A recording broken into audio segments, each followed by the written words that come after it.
Hey everyone. So this is part 2 of my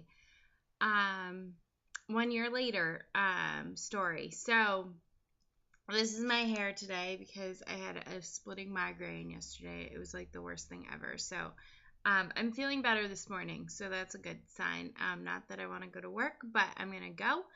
So this is what my hair looks like because it was in a bun all night. Because I just showered and I was done. But anyways, so I left off with the positive pregnancy test. So I that night I took the cheapy ones, and the next morning I took a cheapy one. It was still dark, and I texted my husband who was already at work, and he doesn't have his phone on him, but I was like, I'm gonna go stop at Walmart on the way to work and take a digital. So I went into Walmart and I grabbed the digital, and then instead of walking out, I went around to go back into the bathroom at Walmart. And the security guy's like, what are you doing, ma'am? And I was like, oh, I really gotta pee. Like, this poor person at the register is probably like, oh my God, she's gonna go pee on the stick now. So, I did. I threw it in my purse. Like, I put it back in the wrapper. I threw it in my purse. Ran out to my car because I was late. Got in the car. And by the time I had gotten into the car, I had pulled it out and it said pregnant. And I remember my jaw just like dropping. And I was just like, I kept just going, oh my God, oh my God, oh my God, oh my God, oh my God. Does that really say pregnant? Nuh-uh. Is it? Is it going to go away? Like, it's weird. So within 10 minutes, I got to my office and I called the RE's office and they were like, you need to call your regular OB because you got pregnant naturally. So I called my regular OB, and at the time I had switched to a different OB than the one that I had had forever, and it was the biggest mistake I had ever made. First of all, that's what I learned through this whole story.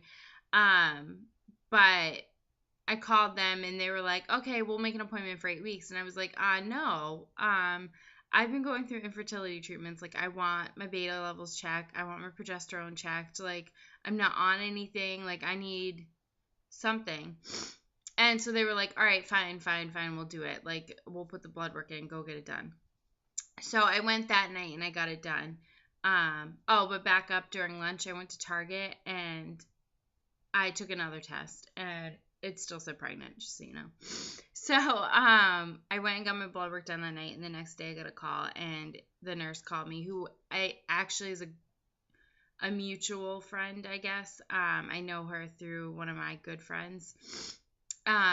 But she called me and she was like, well, and she had she sucked. I'm sorry. Like, she was awful. Like, I'd never want her as a nurse ever again. But she was like, so your beta levels came in at a 41, and that's probably a sign of a chemical pregnancy. So we're just going to wait it out and we'll see you at 8 weeks. And I was like, no. I'm like, you're going to recheck my levels in 48 hours. Like, you're not going to just leave me hanging. She's like, no, we're not going to check your levels in 48 hours. What we can do is, if you don't get a period by this weekend, we will check your levels 6 days from that day. So that was a Thursday. So Friday, Saturday, Sunday, Monday, Tuesday. So 5 days. So I went on Tuesday. And I got them done, and I went, and they went up to, I forget now, it was so long ago, but they doubled within 48 hours. So I was fine. But my progesterone level was like a 7, and that's really bad. So they gave me some supplement, the Crinone, so I was taking that. And then I decided, because the way that they treated me. Oh wait, there was one more thing. I was like 5 weeks, like 4 days or whatever, and I was cramping so bad. Like, I couldn't even sit down. It hurt so bad. So I called and they're like, no, that's normal. I'm like, no, this isn't normal. Like, I feel like a cyst burst. Like, this is not normal. Like, and in my thought, I'm thinking, oh my gosh, I have an ectopic pregnancy and I just lost the fallopian tube. So I called and I begged and they refused. And then finally they were like, you know what? If it makes you feel better, we'll have you come in for an early ultrasound. And I was like, yeah, it would make me feel better. Thank you. So I went in at 2 p.m. and got an ultrasound done, and I did in fact have a cyst burst, and there was a crap load of fluid. Like there was a lot of fluid, so I had to take the rest of the day to rest and whatever.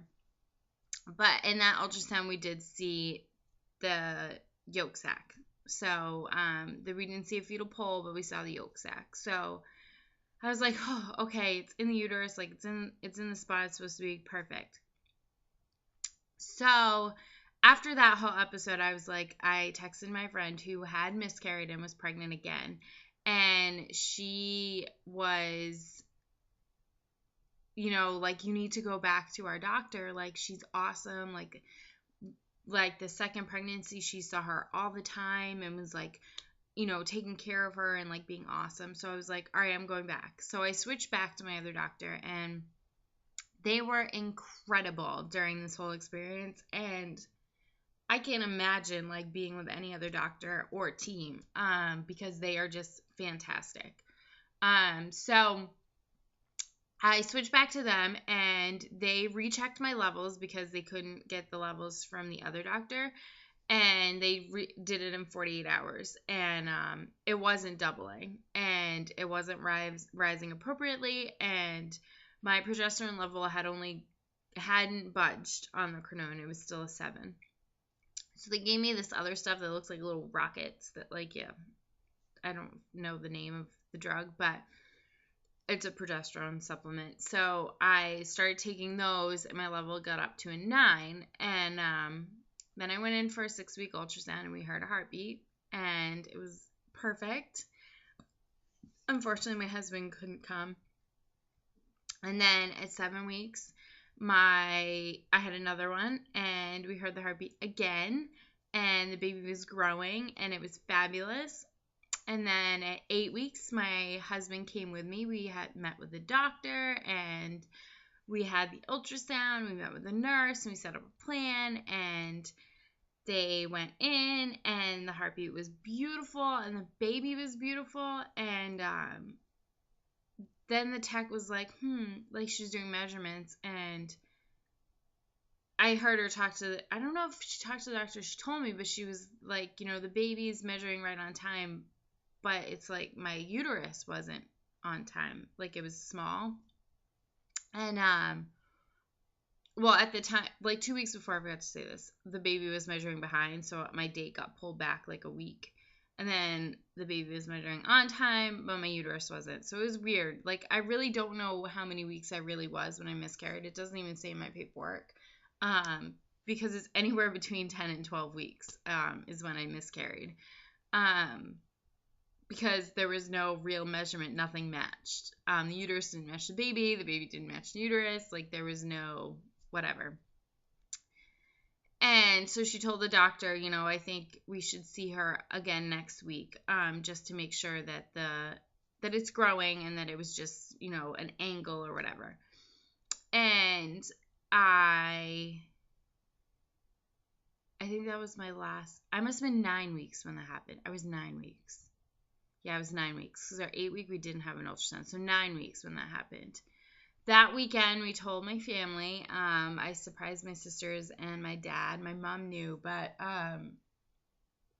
they didn't know. So we surprised them.